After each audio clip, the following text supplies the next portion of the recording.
What could be in my bag today? Ooh, especially as we sing praises. Psalm 98 tells us to go through the world singing praise and joy. Last week we had a clamshell. Now, I've got something else. What could this be? Folks, do you recognize this? Da-da-da-da. It's a horned instrument. Yes. It is natural. Ram's horn. What is this called? In the spirit of Psalm 98, making joyful noises throughout the earth. This is called the Hebrew word shofar, okay? This is to inaugurate the arrival, of course, Sabbath. So, Jesus would have known this word, shofar, and would have recognized this. The different ways that God calls us. I'm just highlighting an instrument, but there are many other ways, whether it be through our talents, our God-given gifts, how we share those for the glory of God, embracing our loved ones, and even the stranger, wherever they may be. As you continue your day, remember the call of the shofar and the calling God has mentioned your name to praise, to take care of yourself and love your neighbor. Amen. Real life from your, whatever are in stage in life, it is that Sunday. May the force be with you. So, of course, other than the words of the wise sage, we are going to listen to what Master Yoda has to say. Let us begin. Fear. Fear leads to the dark side. Fear leads to anger. Anger leads to hatred. Hatred leads to suffering. These words were told to Luke Skywalker by Master Yoda. And it highlights, you can see this in modern psychotherapy. These words clearly are based in psychology, psychotherapy, Jungian analysis, is the influence of emotions in our lives. Master Yoda is talking about focusing on the emotion, fear, base emotion, that how fear, when left to itself, without the person being mindful, fear can consume a person, torment them into anger, into hatred, as it did Anakin Skywalker, Luke Skywalker's father, who eventually that fear transformed, that fear, that hatred, suffering, into Darth Vader. So, as we continue forth, remember the example of Luke Skywalker. Use the Force. And how he used these words from Master Yoda, and he did not follow on the same dark path, but he is on a path of light and could transform that anger into positive change, which allowed him to experience the light. In biblical terms, this light is the light of Christ, and Christ Jesus can help you. This is true. Be with you to help you transform emotions such as fear, transforming it into love. Praise be you, O Christ, and thank you for these words from Master Yoda. Jesus, out of the womb, darkness and the light, the transformative light, that is Christ Jesus. And what do we have right in our psalm? Psalmist 98. Make joyful noises throughout the world. And my personal saving grace is that it doesn't have to be in tune or in pitch. Thank God, I would have been condemned years ago. Something else very interesting, also in Psalm 98, if you're not familiar with it, is making noise with the lyre. Yeah. What is that? It has nothing to do with liar, liar, pants on fire. No. Lyre is a harped string instrument. Okay, so that's what the word in Psalm 98 means. When I first came across this, a lyre, I was actually thought of liar, but no, it has absolutely nothing to do with that. Now, think about this. We go throughout the world. Imagine it. Here it is. We got the whole world in his hand. We have challenges in our global community today. We really do. It's going to go right into John specifically. John 15:12. Okay?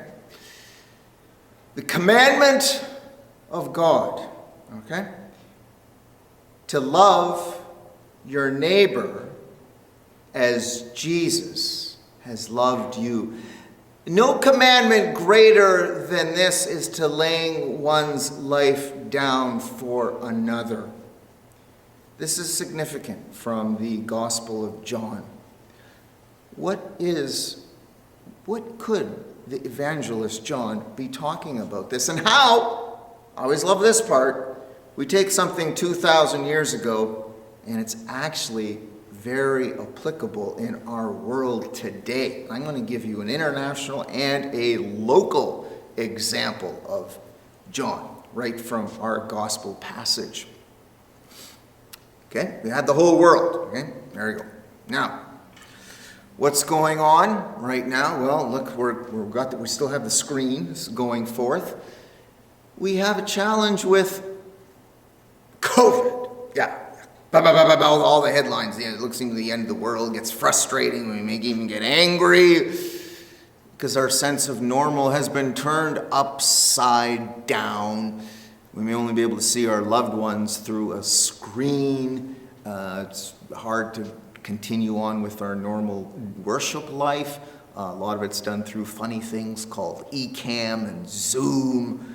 A special aside, I'm very excited how our congregation has adjusted. I've had 3 recent Zoom meetings and everyone has gotten on board in less than 3 minutes. Truly, that's it. We have adjusted. It's very exciting. But we have to, because this is the reality of COVID. Now there's something else. I'm going to put some newspaper headlines up on the screen for you, and I want let's reflect on them, especially considering what the gospel message in John was, that we should be loving our neighbor just as ourselves, as the way Christ loved us. Loving your neighbor could be anywhere, the way Christ loved. So our love paralleling with the love of Jesus Christ. It's easier said than done. Here's the first, okay? First newspaper headline. Have a look at this. The Canadian government may delay the global sharing of the vaccine program, okay? Now, we can come up with why. Inoculate our own population. Okay, all right. There's also political considerations in that, especially if politicians are facing re-election. Okay, so there we go. Think about that for a moment. Delay the global sharing of the vaccine, okay? Because COVID doesn't care. It really doesn't discriminate. It can infect anyone. Doesn't matter how rich you are, where you are, what country. With more resources, you can protect yourself, but COVID can still get you. Even if you happen to be the president of the United States, COVID can still get you. So remember that. So now, let's put up another image on the screen. Who are these? The G7, okay? The group of 7 industrialized nations. Canada's one of them. Australia, United States, Germany, okay? See it on the screen. These countries, folks, okay? I'm going to talk about something. I was in a stewardship seminar. Some ministers, I don't know how many ministers, I've never researched this and I'm not going to, but they're afraid to talk about money.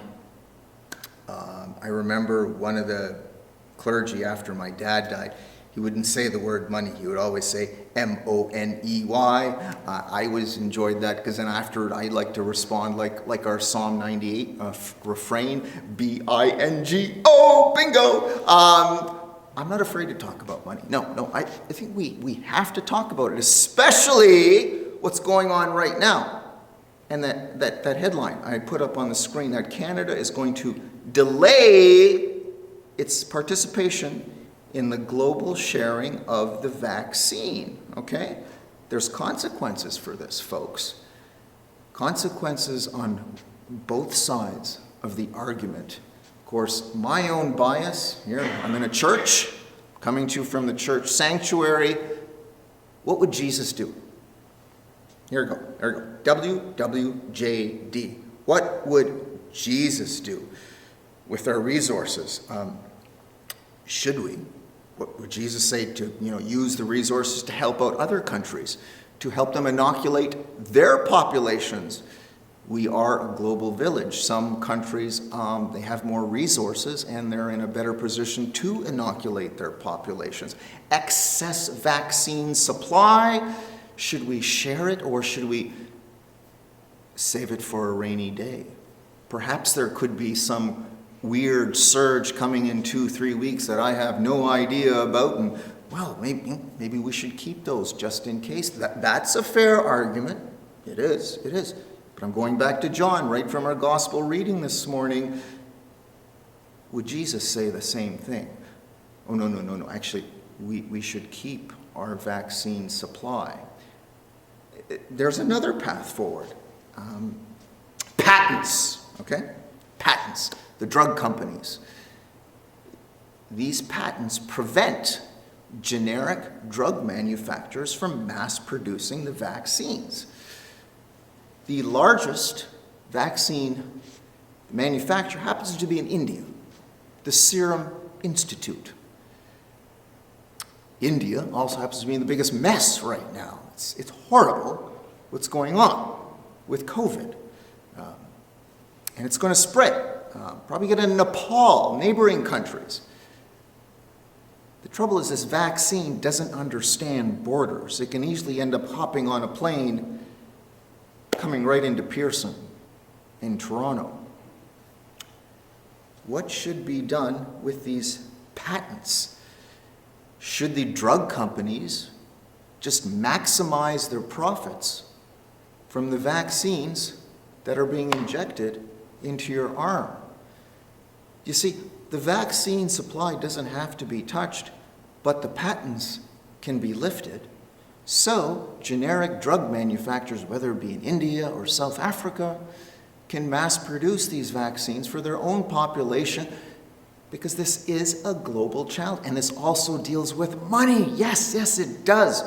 Because what I'm advocating, it means companies that have done a lot of research and development, like Pfizer, Moderna, J&J, Johnson & Johnson. It means their profits are not going to be as high. Yes, the earnings per share will not be as high, which will affect their stock price. So, let's go back to John. Loving your neighbor the way Christ did. Imagine if we could interview Jesus right now. I'll put that picture up on the screen. Jesus is showing us the way. There it is. You see that? That's the way right there. But when people see this image, there's different answers, folks. There's definitely different answers. Why aren't the patents being lifted? So, developing countries can mass produce them. We have earnings per share, and has anyone ever told you about JPS? That's EPS, earnings per share, but what is JPS? Is that taught at the Rotman Business School at University of Toronto? Well, no, but I know when I was a student at U of T in Emmanuel, I used to work with some of the students there at Rotman. Let's ask we have a very bright congregation. Yes. Who am I going to pick? I usually pick on Sue, so I'll pick on her again, but I'm giving her a little warning because she knows I'm going to ask her a question. Now, we're going to ask Sue, what does JPS mean? Let's see what she has to say. Sir, what?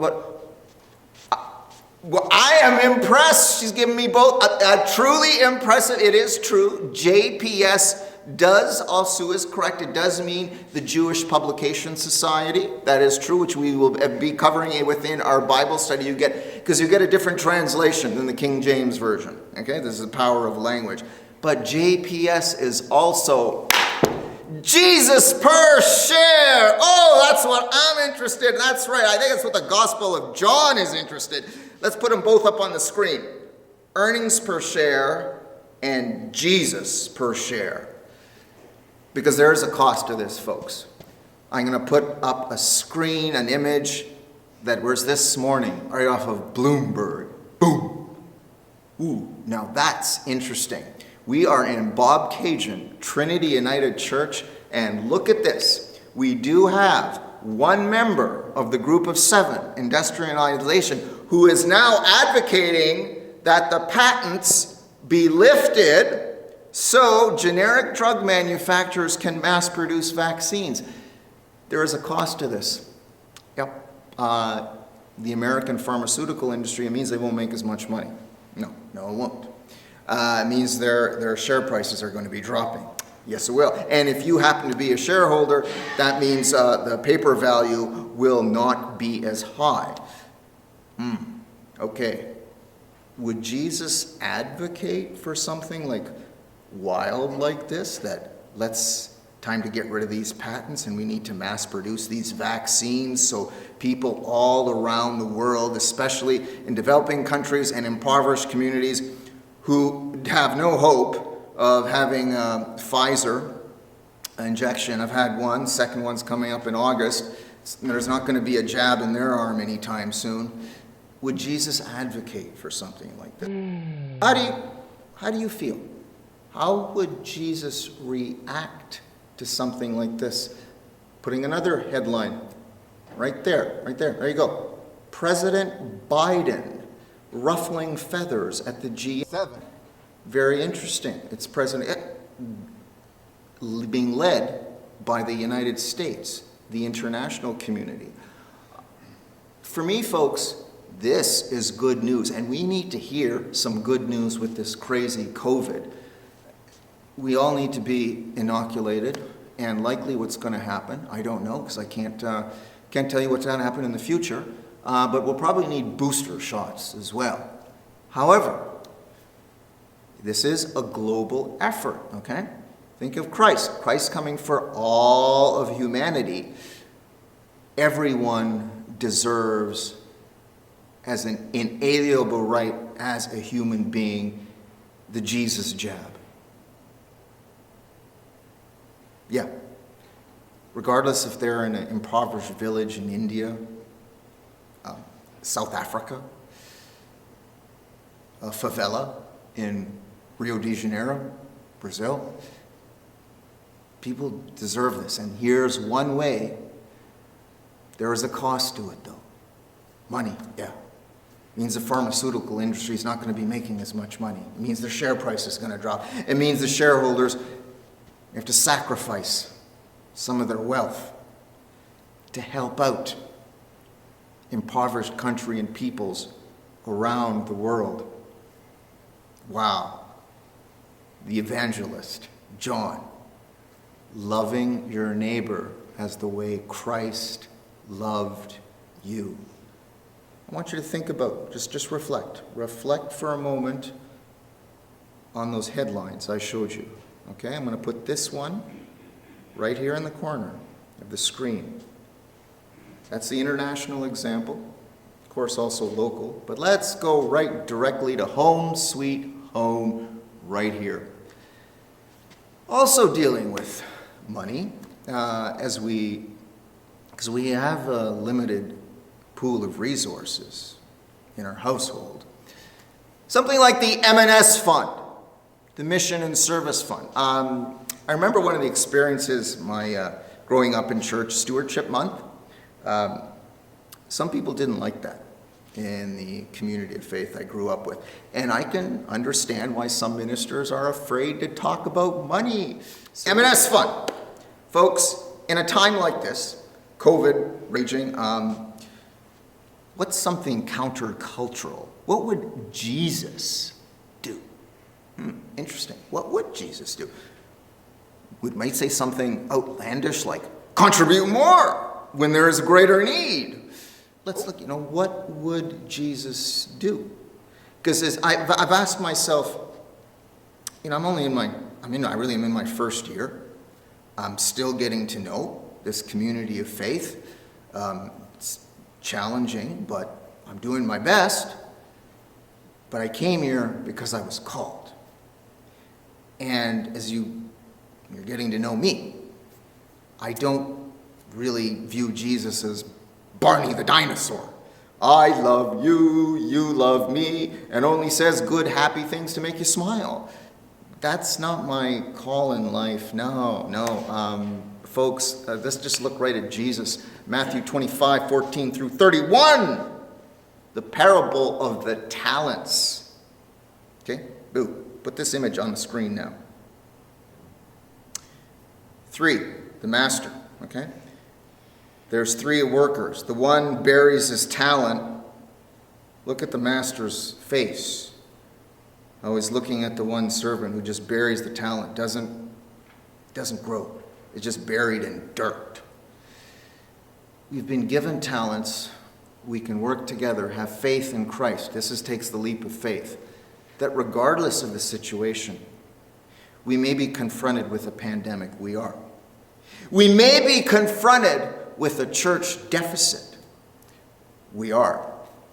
Now, what do we do as a community of faith going forward? Okay? Because, folks, as we ourselves have limited resources, there's also competition. Okay? There's competition for our donating dollar. The stewardship. It was a Zoom session, 4 of them. Kathy was with me, chair of council. The gentleman made a very good point. Somebody like Oxfam. One of the organization that I really like, World Vision, is also Christian. And they definitely appeal to our relationship with Jesus Christ. Okay? That by supporting these organizations, it's doing the work of Christ Jesus. And folks, when I ask you the reason I'm doing this, because I want to get to know you. I want to get to know our community of faith. What is stewardship? What does it look like in this community of faith? Is it dangerous for the minister to talk about money? I guess I'll find out, but I'm curious what'll happen because it's important. I learned something else in this stewardship seminar. Over 2,000 examples in the NRSV. Jesus and others in the New Testament are talking about money. I didn't know that. That was interesting. So yeah, it's clearly biblical. I know just even years before I entered seminary, that it's also a hot topic in church. It was in the community of faith that I grew up in. However, whether we're talking about our governments, and I'm grateful, at least President Biden, out of the group of 7, one out of 7, is now making his opinion known that these patents need to be lifted. So everyone, doesn't matter where they are on this planet, can have access to the COVID vaccine. And it's in your heart, because I'm not going to be telling you what to do. I'm not that type of minister. Whether we're talking about COVID, I'll give you my own opinion, whether we're talking about the M&S, whether we're talking about affirming church. I know where my votes are, but I'm not going to tell you or force you to go in a direction that's something you can make the decision on your own, because you're intelligent, God loves you, I love you, and we grow in faith together. And there will be disagreements. There will be.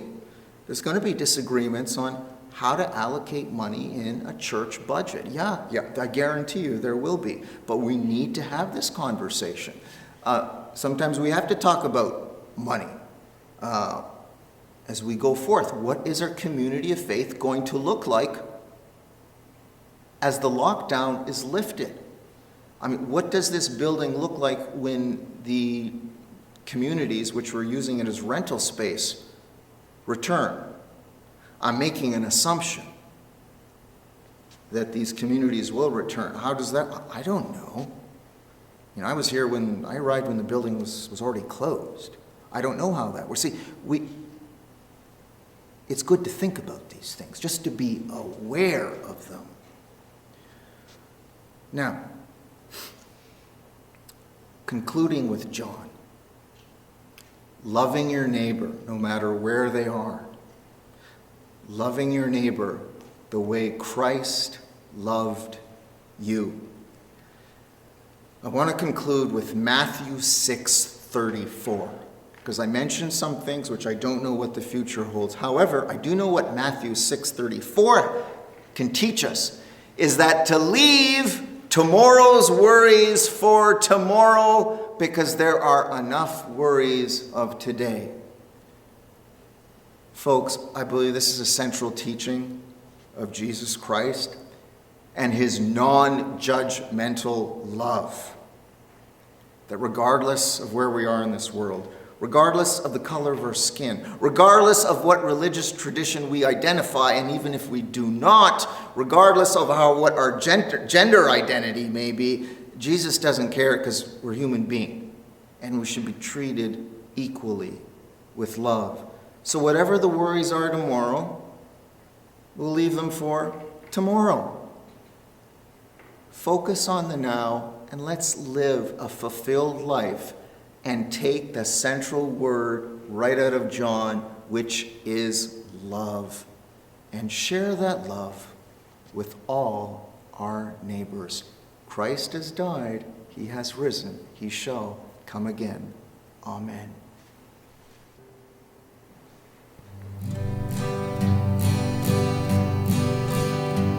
I come to the garden alone while the dew is still on the roses, and the voice I hear falling on my ear, the Son of God discloses.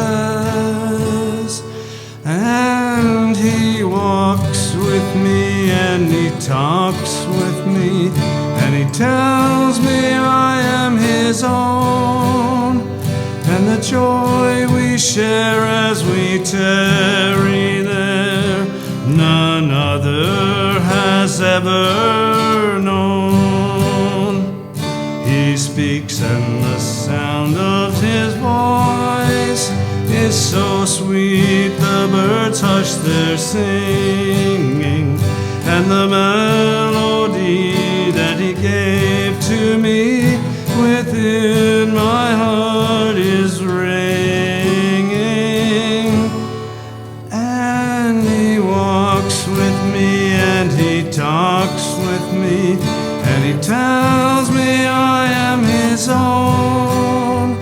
And the joy we share as we tarry there, none other has ever known. I'd stay in the garden with him, though the night around me be falling, but he bids me go through the voice of woe. His voice to me is calling,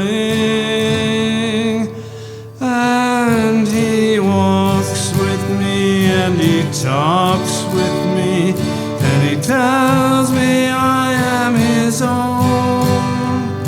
And the joy we share as we tarry there, none other has ever